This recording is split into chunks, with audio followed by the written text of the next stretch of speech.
You're listening to the Unwritable Rant podcast with your host and bourbon-soaked storyteller, Juliet Miranda.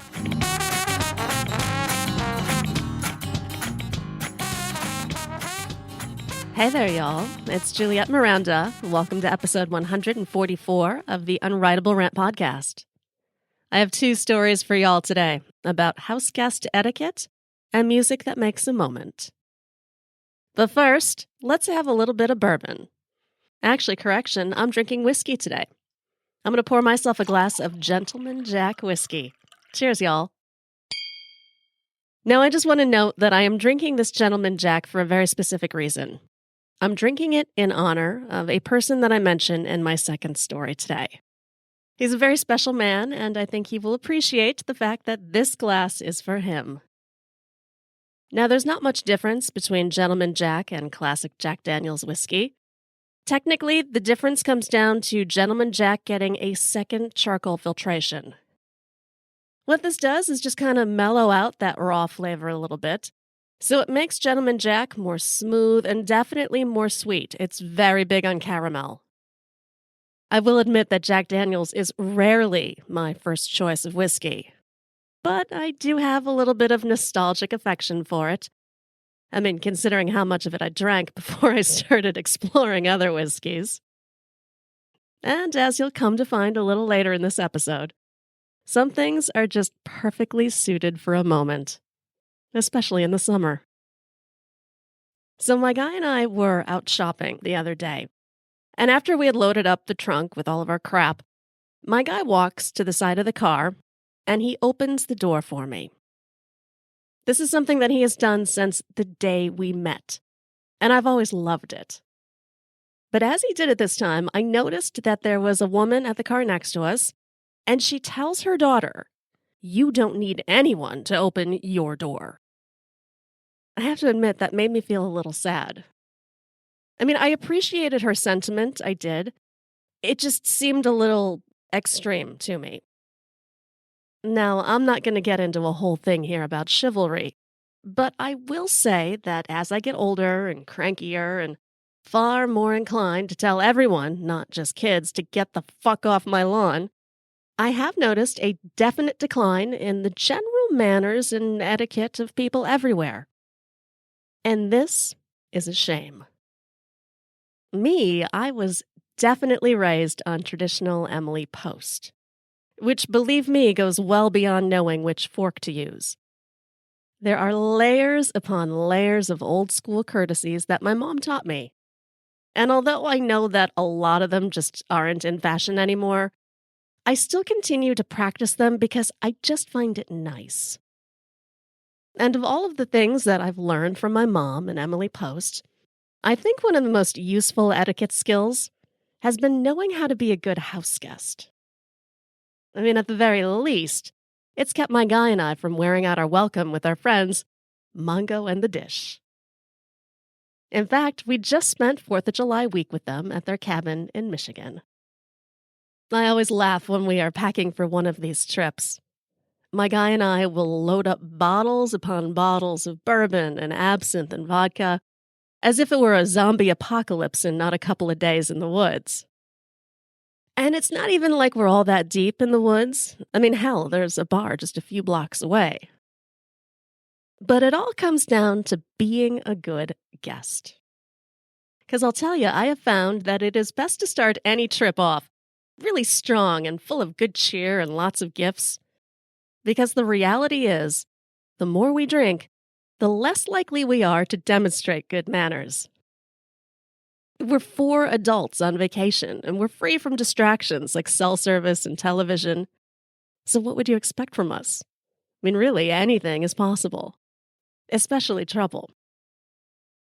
Over the years, we've all sort of taken turns being the lead troublemaker of the group.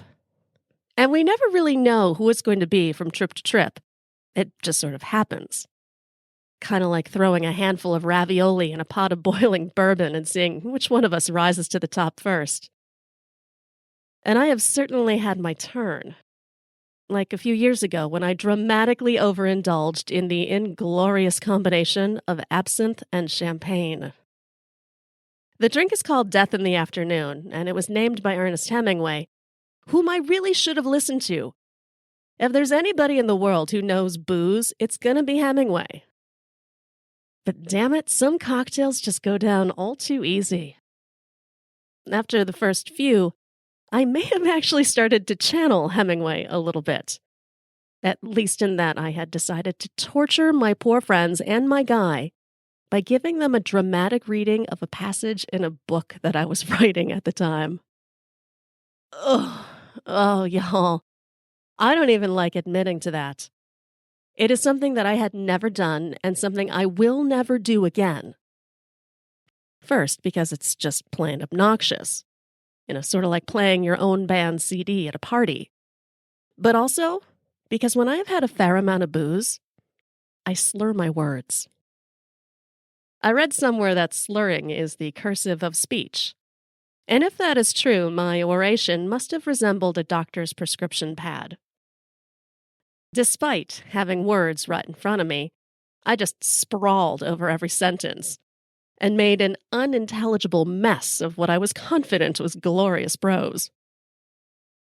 And when those words on the page started to kind of circle around and away from my eyes, I had what at the time seemed to be a fully rational idea. Food. I'll eat some food. That'll fix me right up. To be fair to myself, food has always been kind of a sobering go-to. Not because I think it's going to miraculously set me straight, but because I know it'll put a pause in my boozing. And quite often it does just that. But not always. That particular day, I alternated layers of cheese and crackers and little Lithuanian sausages with more absinthe and more champagne, creating a weird and wet herbal ball in my stomach that, not surprisingly, did not stay put. At first, I tried to politely excuse myself into the woods to hack up that mess. In the moment, you think, I just gotta lose the poisons and then I'll be fine. But that toxic combo of wormwood and cheese was too powerful for a single purge. And it wasn't long before my guy found me uncontrollably yakking on an anthill. Now, we all were at the time hanging out at the beach. And one look at the strange shade of green that I had turned, and the group unanimously agreed that they should all pack up and call us a cab back to the cabin. That was the longest 10 minutes of my life. My loving girlfriend Dishy was nice enough to hold my hair while I vomited out the window of the moving car. And she'd occasionally offer me advice like, "No, sweetheart, barf into the wind, not against it." That definitely was not one of my finer moments. I crawled into bed that night with a bottle of water in a bucket, which the next morning I promptly washed and bleached before anyone else woke up, because that is what a good house guest will do.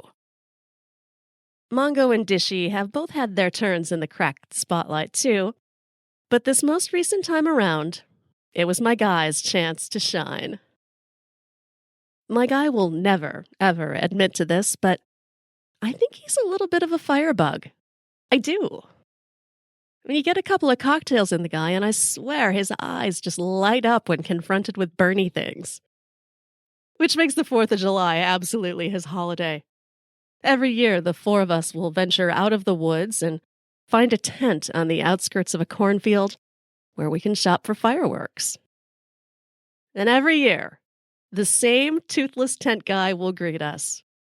It's a little bit like our favorite bartenders. He knows us by name now and has even started putting random things aside for us. Now, don't get too excited. This isn't as special as it sounds, because Toothless Tent Guy, he's no fool. We always show up half lit on booze and likely buy enough explosives to fund that tent for the following year. So he has wisely learned just what kind of fireworks tempt us. Mongo is all about the flashy explosives that erupt in the sky. Well, I love the wacky shit like frog heads that spit sparks from their eyes and mouth. My guy, he likes to pretend he's a submarine admiral launching rockets out to sea. And Dishy, she's got a thing for those floating paper lanterns. We will wind up with 20 or so of these lanterns because everyone seems to love them. Everyone, that is, but me. Look, I'm not saying these lanterns aren't pretty. They float out over the horizon and add kind of a colorful light to the sky. So yes, they're cool and pretty. But that light, y'all, it comes from a large piece of flaming cardboard attached to tissue paper. If there is a bigger fire hazard on the planet, I don't know what it is. And yet people will send these things sailing off over trees and houses and power lines and just ooh and ah the whole way, and never once consider what will happen if the wind catches that thing the wrong way. That oh-so-pretty lantern is going to plummet to the ground in a ball of blazing glory. And the next thing you know, you're reenacting Bambi on a fucking playground. I only consent to buying the lanterns at all because I know we're going to be launching them over Lake Michigan. And even that doesn't eliminate the danger. It just changes it. But for all the places for 4 boozy maniacs to set off fireworks, the beach is the place to do it. Our amazingly tolerant cab driver will drop us off an hour or so before sundown, and we'll set up camp near the shore. And it's so pretty, and you've got Lake Michigan spreading out in front of you, which really doesn't look so different from the ocean. So we'll drink and talk and listen to music as the sun goes down. And once it's dark enough, the flames come out. My guy is always the first to grab a lighter. He'll launch some rockets out to sea, and we'll quickly be joined by Dishy and one of those damn lanterns. What no one tells you about these illuminated death portents is just how difficult they are to light. They require at least 2 people. One to hold the large paper lantern up, and another to light the base. The idea is to light the 4 corners of the paper base, but it's not as easy as it sounds, because the base is coated in some sort of wax which takes for fucking ever to catch. And even when it does catch, you still have to stand there holding the frame until it fills with hot air, with nothing but a few sheets of paper between you and an inferno. So this is what my guy and Dishy are doing. The lantern doesn't really want to do much more than hover a few inches over my guy's head, kind of like a fiery hat. It keeps dipping down, threatening to land on my guy, who either doesn't notice or doesn't care. In fact, I'm surprised he's not spitting bourbon up at that thing to egg it on more. The lantern finally starts to get the right idea and begins lifting up into the sky. And we all cheer until that thing starts to drop. It's gradual at first, enough to make us think that maybe it'll lift back up, but it continues to descend on us. And my first thought is, great. That thing is going to chase everyone right off the beach, and we'll be responsible for burning Michigan to the ground. I'm relieved to see the lantern is kind of poised to make its fall over the water. Mongo and Dishy head to the shore with the hopes of saving it. But my guy, the fearless fire chaser, he yells, "I've got it!" And he goes tearing off into the water. Drop off, be damned. I don't know what exactly he's hoping to grab. I mean, the base of that thing is made of fire. But he leaps over the waves as if he's going to catch a touchdown. And for a minute, it looks like he may just have that lantern caught. And then he immediately plunges face first into the lake. The lantern, meanwhile, makes a far more graceful landing a few feet away. We are all standing on the shore, laughing our asses off as my guy emerges from the chilly lake like Godzilla, stomping and swearing up a storm. He never did fully dry off, even after an hour or so of blowing stuff up. So back at the cabin, we left his wet clothing in a bundle on the porch. It was a lazy but well-intentioned reminder that even with all the booze and fire, we still try our best to be considerate house guests. I'm sure Emily Post would approve. By the way, if you want to see video of our Michigan trip and watch my guy belly flop into the lake, all you have to do is visit my YouTube channel. Just search for Juliet Miranda. And if you like what you see, subscribe, and you will never miss any of my bourbon-soaked moments. Speaking of moments, bourbon-soaked and otherwise, I think that's one of the things I love about music. And by that I mean the way a certain song can capture or make a moment. We all have our personal playlists, of course. My guy and I definitely do, especially for the summer. It's filled with hours of our favorite songs, and it really hasn't changed until recently.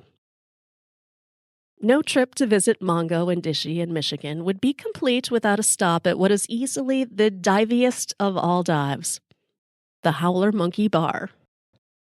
It's located just outside the middle of nowhere and is held together by the sheer willpower of botulism and termites. They only sell bottled beer and shots of whatever booze the owner brings from home. And on any given day, you can find yourself seated on a rickety chair next to a dog, a toddler, or occasionally Santa Claus. Santa is the nickname given to one of the Howler Monkey regulars, and it's a fitting one. He is without a doubt my favorite part about visiting the Howler Monkey, a happy, thoughtful man with a silver beard who loves whiskey and who, on this particular trip, just happened to be celebrating his 90th birthday. The bar was decorated in his honor. I mean, it had streamers and balloons and a large cake that anyone was welcome to have a slice of. Santa was sitting at his own table and just flanked by presents and food, and 2 empty chairs that were just waiting for my guy and I to fill. And for the price of a shot of Gentleman Jack, we were treated to a good 30 minutes of conversation. We asked him about his life and what he's learned over the past 90 years on this planet. And Santa had 2 pieces of advice for us. Be kind and enjoy every moment. I have to say I find it comforting that happiness in life can be so neatly defined, particularly coming from a man who's been here for so damn long. But there was one question we had that Santa couldn't answer quite as easily. And that was when my guy asked him if there was one song, one piece of music that meant the most to him. Santa considers this for a moment, and he says, "You know what, guys? You're going to have to let me get back to you on that." I loved that he was taking the question so seriously. To me, it meant that he understood the importance that music can have. And it got me thinking. I don't know that I could ever name a favorite song. I suppose that kind of changes every day. But I can definitely name the most impactful song of my life. And that would be Bon Jovi's Living on a Prayer. Oh, I know. I know my hairband roots are showing. I try my best to conceal them, I do, but sometimes, you just gotta own these things. I talked many, many episodes ago about interviewing Bon Jovi and even how I groped John Bon Jovi's ass. But I never talked about what led me to like the band. It was the summer of 1980-something, and I wanted to go to a concert. A real concert. One at one of those outdoor theaters just full of screaming people and craziness. I was too young to have any sort of real job, so there was no way that I could buy the tickets myself. And even if I did get my hands on some, I didn't have any way to get to the show. So my dad, thinking that he was being real clever, he says, "Sure, I'll take you to a concert, but you're going to have to win the tickets off the radio." All right, challenge accepted. Chicago's rock radio station seemed to have a new pair of tickets to give away to caller number 10 every day. So I spent all of June and all of July glued to my radio, with my hand just poised right over my little Radio Shack telephone, ready to start dialing at any second. Oh, I'll tell ya, I wore out the buttons on that phone I dialed so damn much. Most of the time, I'd just get a busy signal. Remember those busy signals? Occasionally, I would be caller number 4 or maybe caller number 7, and I'd get just close enough to be annoyed. But then, maybe it was through luck or law of averages, or I don't know, maybe it was something a little more, but one day, I heard the phone ring. Then there was an answer, and then the DJ telling me that I was caller number 10. 2 second-row seats to see Bon Jovi were all mine. It was amazing. And my dad, true to his word, took me to the show. I feel a little ridiculous right now as an adult saying that this was a life-changing experience. I mean, I get it. It's just a rock concert from one of the cheesier bands of the decade. Still, in the moment, it was so incredible and powerful and crazy to see 20,000 people all singing along and cheering, even as storm clouds rolled in and pummeled half the audience with a torrential summer storm. Now, my dad and I were covered by the band shell, but as Bon Jovi played Living on a Prayer as their encore, I could just feel the wind and hear the thunder over the music. And just before going into the final chorus, John Bon Jovi looks out into the chaos in the crowd and he says, "Rock and roll opens the sky." And I just thought, wow, I want to do that too. I don't listen to Bon Jovi much anymore. I mean, my tastes have definitely changed since then. Even so, that moment is with me every single day. And when I do happen to hear Living on a Prayer, I'm taken right back to that night when I promised myself I was going to do something big someday. It's kind of amazing, really, the meaning one song can have. So back at the Howler Monkey, the four of us spent, an hour or so hanging out. And as we were saying our goodbyes and getting ready to move on, Santa pulls me and my guy aside, and he says, "I know the song." Now remember, Santa was born in the late 1920s. He has been a part of the greatest musical decades in history. So when he says one song in 90 years made a difference in his life, you stop everything and you listen. And that one song, y'all, is Tennessee Waltz by Patsy Cline. Santa tells us that song was playing when he met the woman who would become his wife. And without fail, whenever they would go out, the song would always be playing. It's a sad song, he says, but to me, it's all about love. Y'all, my guy and I will be adding 2 songs to our summer playlist, the Tennessee Waltz and Livin' on a Prayer. Because like Santa said, we all need to enjoy every moment. And sometimes it's the sad songs, or even the cheesy hairband ones, that make you love a moment that much more. Cheers, y'all. Thanks so much for listening to this episode of the Unwritable Rant podcast. To catch up on back episodes or find any of my social media channels or my merch store, go to theunwritablerant.com. And fair warning to all my friends in New Orleans, my guy and I are going to be there this August. I can't wait, y'all. Hope y'all have a great week. I will be back to chat with you again next Sunday. Cheers. Go to theunwritablerant.com and sign up to get early access to interviews and new videos. And don't forget to connect with Juliet on Twitter at Morning Neurosis. Girl, you as pretty as a Sunday morning, standing on the corner at Carondelet. What you say we make our way up to Bourbon, a couple hurricanes and a hand grenade, and get blown away. Let the chips fall where they may. If it's all the same, what you say, bon ton,